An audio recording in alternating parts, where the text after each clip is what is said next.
Thank you for joining us.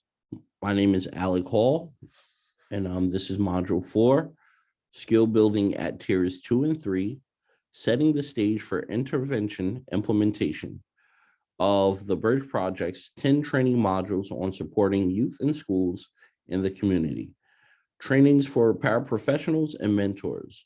And we will discuss skill building with students and or clients at Tiers 2 and 3 to set the stage for intervention implementation as it applies to paraprofessionals in the school setting and mentors in the community setting.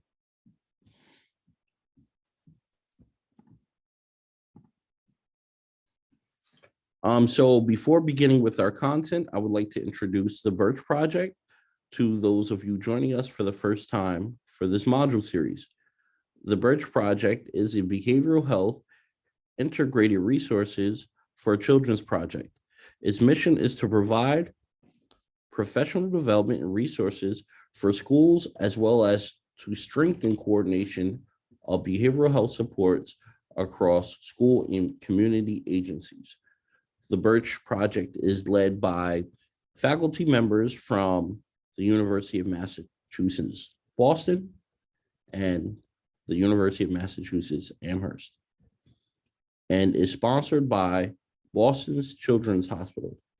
For more information, please check out our website at umb.edu/Birch.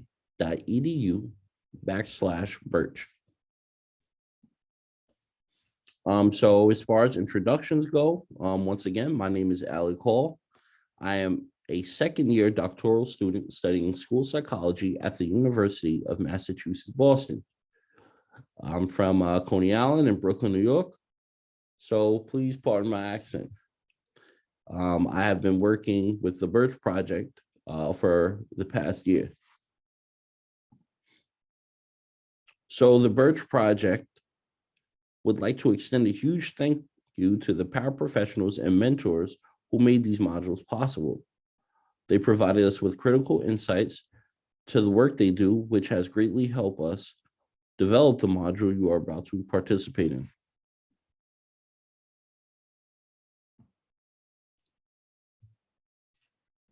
So we would just like to go over some learning objectives, and as well as review the prior module. So the learning objectives is pretty much one, review the previous module, which we will do shortly. The others for this one is to pretty much have you all name 1 to 2 strategies for collaborating with the youth team to develop interventions and monitor the effectiveness of these interventions. To develop knowledge and group dynamics to apply to small and large group settings. Practice effective goal setting strategies. Learn about the importance of documentation to foster positive youth outcomes. So to begin, so pretty much we would like to build off your knowledge or just review previous modules. We would like to review some key points from the previous module, engagement strategies at Tier 1. So the first takeaway or review is that prevention is a proactive process that can help foster more positive outcomes for systems and individuals and stop problems before they develop. The second one is that reinforcement is in any response that increases the likelihood that an individual, youth or adult, will engage in that behavior again. Takeaway number 3 is giving effective directions can improve pro-social behaviors and prevent challenging behaviors. So here is the agenda of topics we will discuss today for this module. So we have the case study, collaboration, group dynamics, goal setting, documentation, and culturally responsive practices.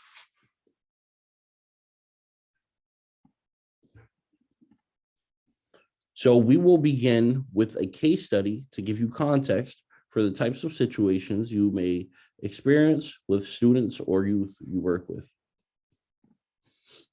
So you are working with a 10-year-old boy named Sean who struggles with social skills. In the past, he has displayed behaviors such as talking over other people at home and at school, difficulty recognizing social cues, and difficulty making age-appropriate eye contact. So Sean has been working with you for about 6 months and has shown some improvement.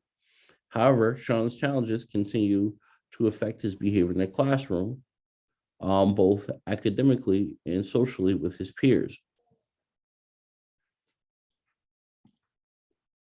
So the next step we will begin discussing is collaboration as it pertains to working with others involved in your students or youth's case.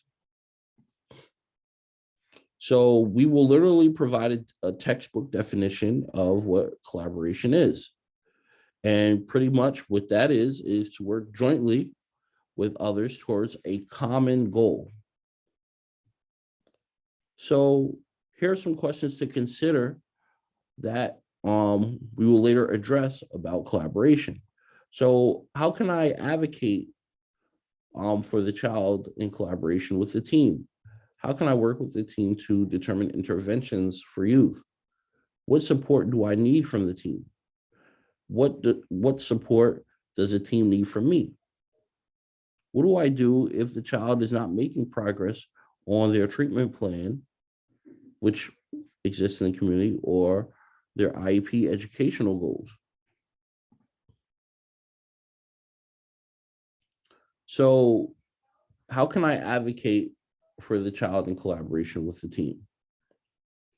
So as mentioned before, as a para or mentor, there should be a level of engagement with other service providers, such as teachers, school counselors, school psychologists, school social workers, other school support staff, school administration, the parent or caregiver of this child,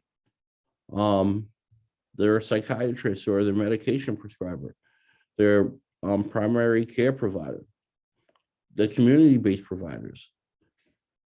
So different things like that. So for paras, it can be helpful for you to ask to attend IEP meetings because you spend most of the time working closely with these students or the student. Or as a mentor, it will be helpful to consult with your supervisor to discuss things that you have been seeing with your client, discuss ways to further collaborate with the youth team.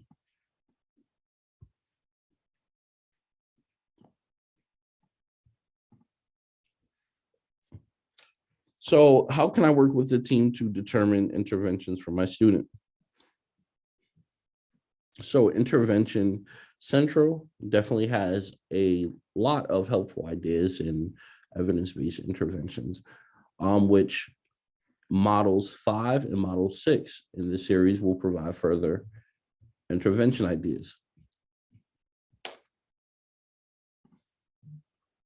What do I do when I need support from the team? So you should be receiving guidance and supervision to be able to perform your role. When it comes to affirmation, you should have the affirmation that you are doing the work well because it helps the therapeutic process or the service providing process to our students and our youth. You should get the support if you have any issues or you need to troubleshoot. You should be provided with resources to help you perform your role. Most importantly, you should emphasize that your input matters.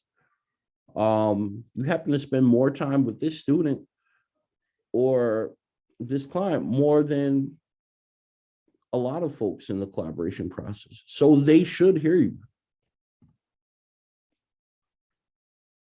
So what do I do if the child is not making progress on their goals? So collaboration is important because you want to make sure that the youth's goals are being developed with input from the team, that the interventions being implemented are building off the youth strengths and our available supports are helping the youth meet their goals. So here are things to engage in communication with the team, evaluation of progress monitoring data, making adjustments to interventions or attempted new interventions, or set new goals as if needed.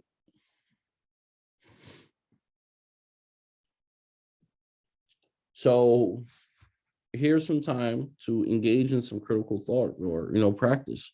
So we'd like for you to think about Sean's case study you read earlier and take some time to process and answer these questions.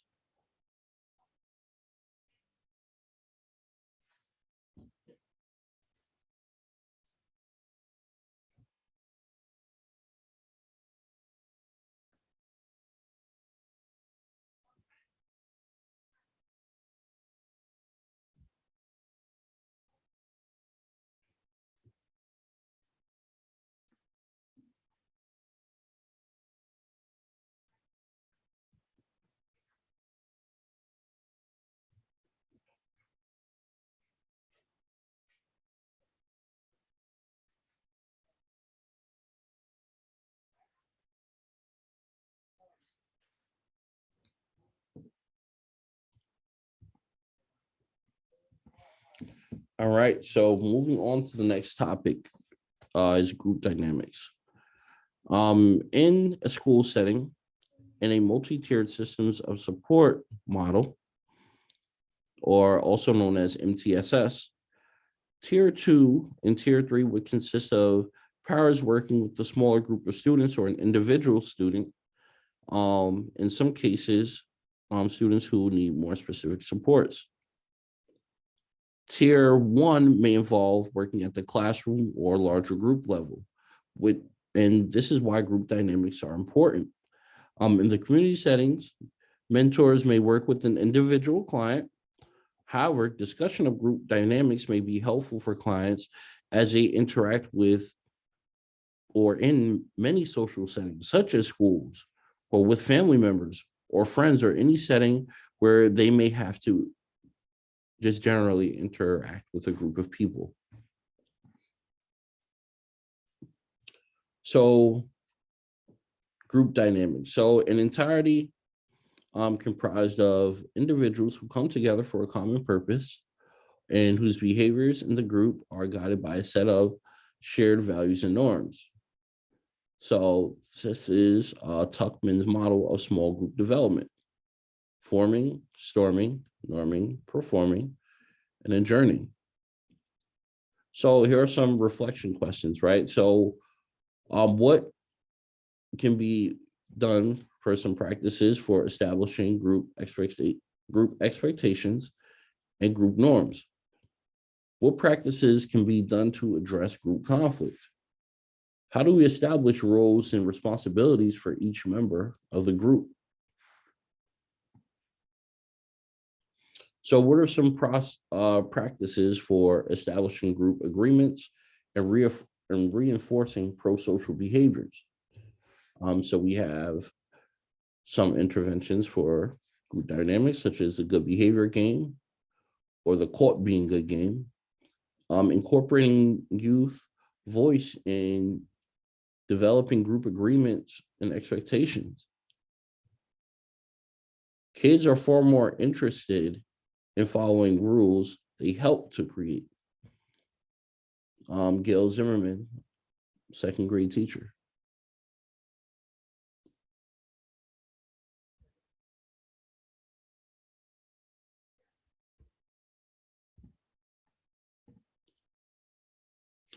So what practices can be used to address group conflict? Things such as peace circles, which are originated from indigenous practices to how communities dealt with their issues. Similar to peace circles, you have restorative justice circles, which focus on repairing any harm that someone has done to the community. And the process is working with the community to do so.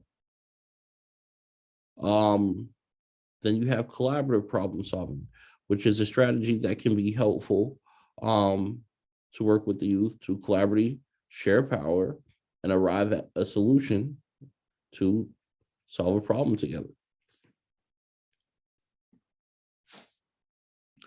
So the next topic is goal setting.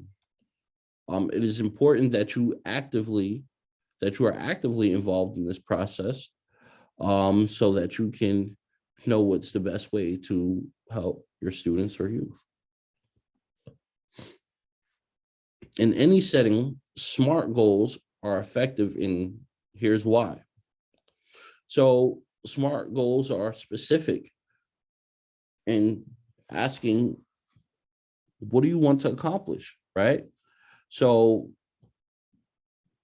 the S for Sean's case, the goal may be wanting Sean to be able to use eye contact during 50% of opportunities presented in your weekly session. Measurable, how much or how often, right? Measuring, like how many times did Sean make eye contact? How many times did he have the opportunity to use eye contact when others were speaking, or when Sean was speaking, or when Sean wanted to get the attention of others? Achievable, is a goal attainable?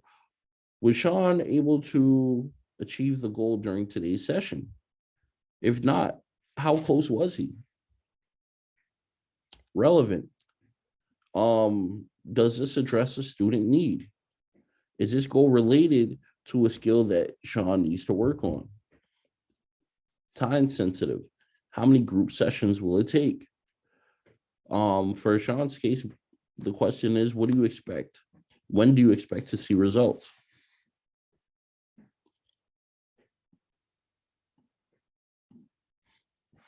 So how do we know which skills to practice? There are several ways where service providers can determine goals for students and youth, which then leads to which skills you can teach them or have them practice.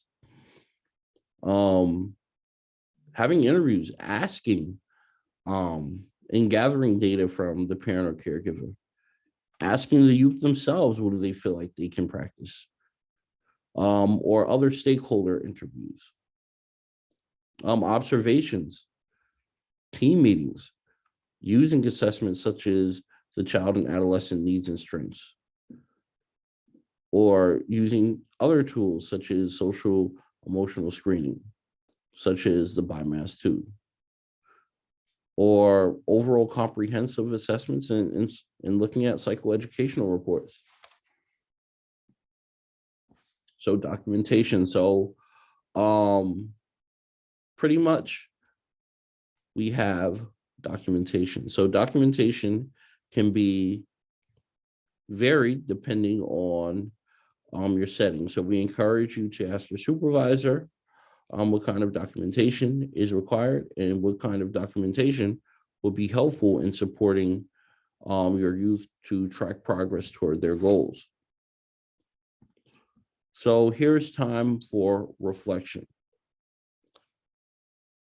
These are the questions that we would like you to reflect on. So please feel free to read them and just take some time to just process or reflect.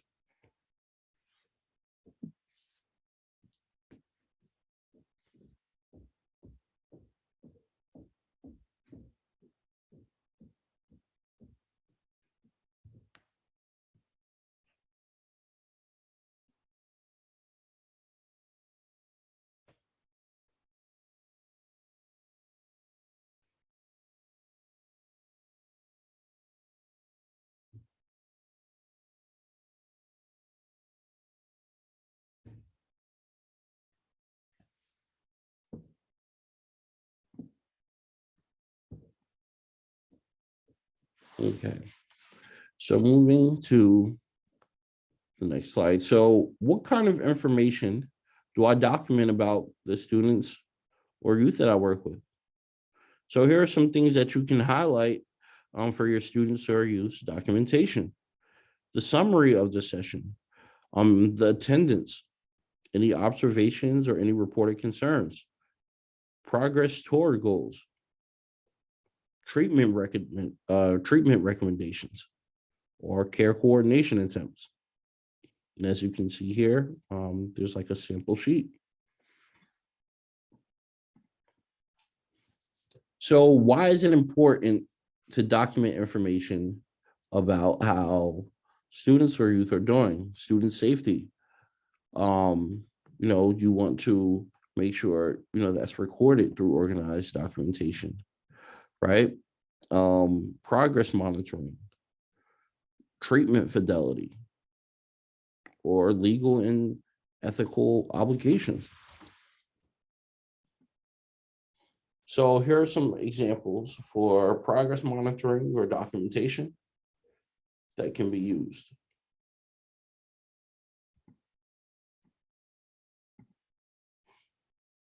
So while doing this work, it is important for you to consider the cultural background of students and cultural biases you may be bringing into the work.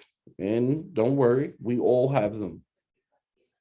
Additionally, many of our youth have experienced or currently experience trauma, so we should all be approaching interactions with youth using a trauma-informed approach. These actions will best help you advocate for your student and clients. So, are you making these considerations when you are working with your students and clients? So here is a culturally responsive and trauma-informed staff ask. How are you telling your practices to the population you're serving? How are you making sure that what you are doing is relevant for your student or client? How are you checking your own biases? Are you critically thinking about the decisions that you are making? So here are 3 big takeaways from the module today. Two-way communication and ongoing collaboration are critical for supporting youth and increase the likelihood of our services being more effective. Group development follows a series of stages. Knowing these stages can help us develop agreements and procedures that are helpful in fostering student outcomes and helpful in fostering positive outcomes. Sorry.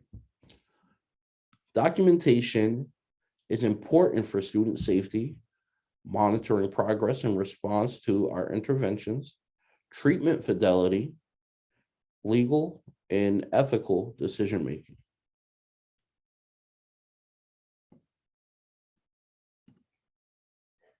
So here are some resources to learn more about this topic.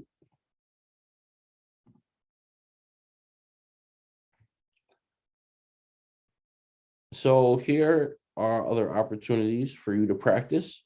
You can review this article from Responsible Classroom around developing shared agreements with youth. And, we're encouraging you to practice how you would introduce the activity of developing rules and agreements in a youth small group classroom, and consider these questions below. Here are the references.